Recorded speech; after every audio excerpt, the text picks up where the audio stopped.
This is a review of the camera I used for the trail. I used this camera for all of my videos and photos. I think there are just one or two occasions where I used my phone. It is a Sony Cybershot HX90V.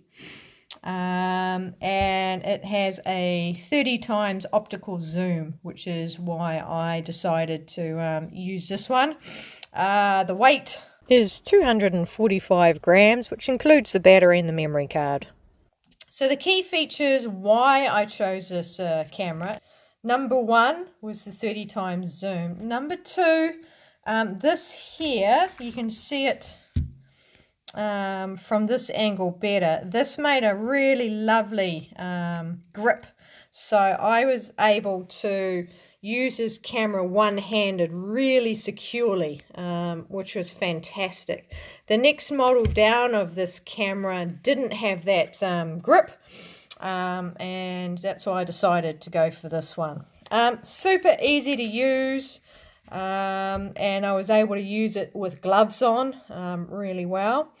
Other features I liked is this part flips up.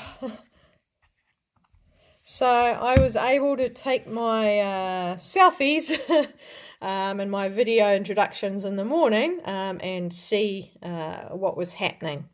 The advantage of the camera doing the selfie videos is it's got a wider angle, so I was able to get more of the background in the shots and not just my face. Okay, so basic tour of the camera. Yeah, it's a standard front. It's got the grip, and it's got some sensors on the front. Has an opening which gives it some extra protection when it's in the case. I have just the standard wrist leash, but I shortened it just by tying a knot on it to make it firmer around my wrist. At the top of the camera, you'll see these fluffy things. These are what I added to block the wind. And they did a fantastic job. They just stick on around the microphone holes.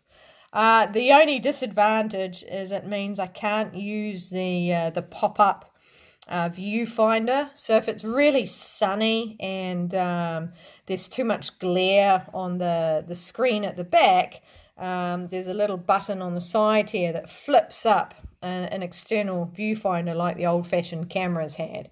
But I can't use it because of my wind block. And also the flash is here and it pops up as well, but because of the positioning of the wind blocks, I can't use the flash either. But that's all right because I didn't use it at night. Okay, so basic tour. Just in here is the on-off button.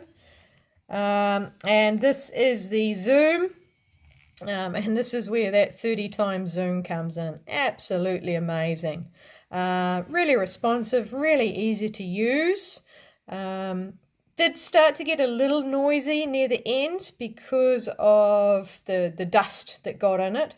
But a lot of other people's cameras died in the desert with all of the dust, but this one kept on ticking. Taking the camera, the shutter button is just at the top, really easy to get to. And then the options dial, and I left it in the intelligent automatic the entire time. I never changed it. That was, yep, all the photos you see, all the video is just taken in the automatic function. And then at the back, I'll turn it off so I can go front down. At the back, that is the record button. You can see the red has started to wear off it because I used it so often. So yeah, that's the button I used the most. And that button there is to swap between live and playback. And yeah, the functions were pretty easy to get to. Very quick to change the display. So I could see different information. So I could see different information, so that tells me if I'm level or not. whole lot of techie information. Obviously, I never used that one. Just the plain grids with all the information around the edges. I really only care about that. That's my most common screen, just to have the grid to help me, get the positioning and composition right. So that was easy to change, and yeah, that's really the only thing I changed. The other one is, this is the mode menu function, as I would be on the Wi-Fi and the airplane mode. So when I was transferring photos, I'd go on here, click the center, turn the airplane mode off, and then go up to send to smartphone, click it, select on smartphone, click. Then on my phone, I would go to the Imaging Edge mobile application that I downloaded.